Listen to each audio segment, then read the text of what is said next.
Imagine waking up thousands of years ago with a throbbing toothache and realizing your only dental tools are a sharp rock and a frayed twig. Most people believe our ancestors walked around with rotten, blackened teeth and horrific breath, completely helpless against cavities. But the disturbing truth is that ancient skeletal remains often reveal teeth that were healthier, straighter, and more intact than yours are right now. Long before the first modern dentist ever picked up a drill, prehistoric humans were executing complex oral hygiene routines that would absolutely shock modern medical professionals. They were not just casually chewing on random sticks to clean their mouths. Instead, they were actively manufacturing custom chemical toothpastes, using high-tech organic floss, and even performing primitive but effective oral surgeries. If we look closely at the archaeological record, a bizarre mystery begins to emerge, because our ancestors did not actually need to brush their teeth the way we do today. To understand how this is even possible, we have to look at what ancient humans were actually putting into their mouths every day. For hundreds of thousands of years, the human diet consisted almost entirely of wild meats, fibrous vegetables, nuts, and gathered berries. This meant their food required an immense amount of intense chewing, which naturally scraped away plaque before it could ever harden into tartar. But everything changed when humans discovered agriculture, and this is where the first major disaster for human teeth actually began. As soon as early societies started farming wheat, barley, and rice, their daily food intake shifted heavily toward carbohydrates and sticky starches. These soft, starchy foods easily clung to the surfaces of their teeth, creating a perfect, non-stop buffet for destructive oral bacteria. Suddenly, teeth started rotting at an alarming rate that humans had never experienced before in history. But instead of just letting their mouths decay, ancient populations immediately began inventing brilliant and sometimes terrifying ways to fight back. The earliest recorded dental tool used by humans is known as the chew stick, which sounds incredibly basic, but was actually a highly sophisticated piece of bioengineering. Found in Egyptian tombs dating back over 5,000 years, these sticks were carefully selected from specific trees, like the neem tree or the Salvadora persica, commonly known as the toothbrush tree. To use one, an ancient Egyptian would chew on one end of the wooden stick until the fibers separated into soft, flexible bristles. But they did not stop there, because they specifically chose these trees because the wood naturally contains high amounts of fluoride, silica, and natural antibacterial compounds. Every time they brushed, the wood released these chemicals directly into their gums, killing bacteria and strengthening their enamel simultaneously.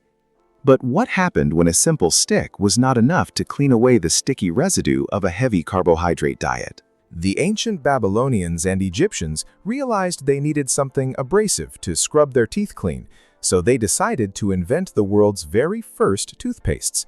However, their recipes were a far cry from the minty gels we use today. Early Egyptian texts reveal a popular toothpaste formula that consisted of crushed rock salt, dried iris flowers, mint, and grains of pepper, all ground down into a superfine powder. Imagine rubbing raw salt and hot pepper directly onto your sensitive gums every single morning just to keep your breath fresh. Even more shocking is that some cultures took the idea of abrasives to a completely dangerous extreme. The ancient Romans, who were absolutely obsessed with having bright white smiles, began mixing crushed bones and burnt oyster shells into their dental powders. The sheer abrasiveness of scrubbed bone would certainly scrape away stains, but it also stripped away layers of precious enamel, leaving their teeth permanently vulnerable to sensitivity and decay. But the Romans did not stop at crushed bones when it came to extreme oral care. They actually imported bottles of human urine from Portugal to use as a daily liquid mouthwash. This sounds completely repulsive to us today, but there was a highly logical, scientific reason behind this disgusting habit. Urine naturally contains high concentrations of ammonia, which is a powerful cleaning agent that effectively whitens teeth and kills oral pathogens. In fact, Portuguese urine was considered so effective at whitening smiles that the Roman government actually placed a heavy tax on its import and sale. While the Romans were rinsing with urine, societies in ancient India were developing a much gentler, holistic approach to oral hygiene that is still practiced globally today. They pioneered a technique called oil pulling, which involved taking a large spoonful of sesame oil or coconut oil and swishing it around the mouth for up to 20 minutes at a time. As the oil is vigorously pulled through the gaps in the teeth, it acts like a literal magnet for toxins and lipid-soluble bacteria. The bacteria attach to the fat molecules in the oil, and when the person spits the oil out, millions of harmful microorganisms are permanently removed from the mouth. But what did ancient people do when bacteria won the battle and created a deep, agonizing cavity? Without modern fillings, you might assume they just suffered through the pain until the tooth rotted out completely. But archaeologists excavating a 9,000-year-old burial site in Pakistan made a mind-blowing discovery that completely rewritten dental history. They found the skeletal remains of early humans whose molar teeth had perfectly round, microscopic holes drilled into them. These holes were created using tiny, ultra-sharp flint drill heads attached to bow drills, which were normally used for making beads or starting fires. Early tribal dentists were literally drilling out tooth decay with stone tools while the patient was fully awake, and evidence shows that some of these patients survived the procedure and continued using those drilled teeth for years afterward. This brings us to an even deeper mystery, because drilling a hole leaves the inner tooth completely exposed to infection. How did these ancient dentists seal the holes they created?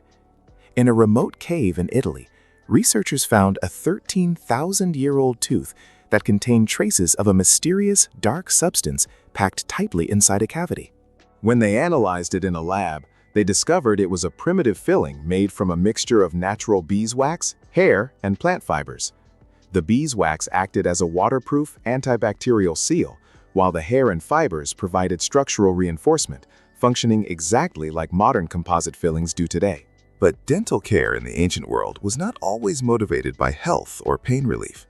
For many cultures, altering your teeth was the ultimate status symbol, even if the process was excruciatingly painful. The ancient Mayans, who lived across Mexico and Central America, possessed an extraordinary understanding of dental anatomy that allowed them to perform beautiful cosmetic dentistry. Mayan men and women would visit specialized tribal dentists to have their front teeth drilled and inlaid with precious gemstones like jade, turquoise, and hematite.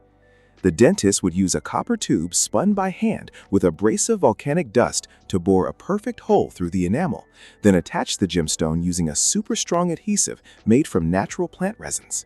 What is truly miraculous is that they managed to do this without piercing the delicate inner nerve of the tooth, which would have caused horrific infection and death. While the Mayans were embedding jade into their smiles, the ancient Japanese developed a completely opposite aesthetic preference that involved turning their teeth entirely black. This practice, known as ohaguro, persisted for centuries and was common among aristocratic women and samurai warriors. To achieve this pitch-black look, they would drink a hazardous concoction made from iron filings dissolved in vinegar, mixed with dark tea tannins. They had to apply this foul-smelling liquid almost every day to maintain the color, but it had an incredible hidden benefit. The iron and tannin solution actually acted as a powerful sealant, coating the teeth and protecting them from acid attacks and dental caries, meaning the people with the blackest teeth often had the healthiest mouths in Japan. But as human civilizations grew larger and more complex, dental health globally began to rapidly decline. The rise of global trade routes meant that luxury items like processed sugar began spreading across the world, landing directly on the plates of the wealthy elite. In Tudor England, Queen Elizabeth I became so thoroughly addicted to sugar imported from the Americas that her teeth turned completely black from decay. Because the Queen had black teeth, it quickly became a massive fashion trend among the wealthy elite of London to intentionally blacken their own healthy teeth with soot, just to make people think they were rich enough to afford expensive sugar. This brings us back to the ultimate question of why prehistoric humans often had better teeth than we do, despite lacking modern plastic toothbrushes and mint-flavored floss. The secret does not just lie in their chewing sticks or primitive fillings. It lies deeply within the hidden world of the oral microbiome. Every single human mouth is home to billions of bacteria, some of which are beneficial while others are highly destructive. When scientists extracted ancient DNA from the calcified plaque on prehistoric teeth, they discovered something truly alarming about how modern life has broken our mouths. For thousands of years, the bacterial ecosystem inside the human mouth was incredibly diverse and perfectly balanced. The bacteria that cause cavities, known as Streptococcus mutans, existed in very small, harmless numbers because there was no processed sugar to feed them. But the moment humanity transitioned to industrialized farming and mass-produced sugar, we violently wiped out the beneficial bacteria in our mouths. We accidentally created a highly acidic, sugar-rich environment where only the most destructive, cavity-causing bacteria could survive and multiply. We are essentially trapped in an endless loop of brushing, flossing, and visiting the dentist because our modern diet has fundamentally altered human biology. Ancient humans did not need to brush their teeth for 2 minutes twice a day because their natural lifestyle never gave destructive bacteria the fuel to destroy their enamel in the first place. Their simple, fibrous foods and organic remedies kept their mouths in a state of perfect harmony that modern science is still struggling to replicate. So the next time you pick up your synthetic toothbrush and squeeze out a dollop of chemically engineered toothpaste, remember that you are participating in a multi-billion-dollar battle against an imbalance we created ourselves. Our ancestors managed to maintain straight, healthy smiles using nothing more than the raw materials provided by the earth and a deep, intuitive understanding of the natural world. They did not just survive without modern dentistry, they adapted beautifully to protect one of the most vital tools for human survival.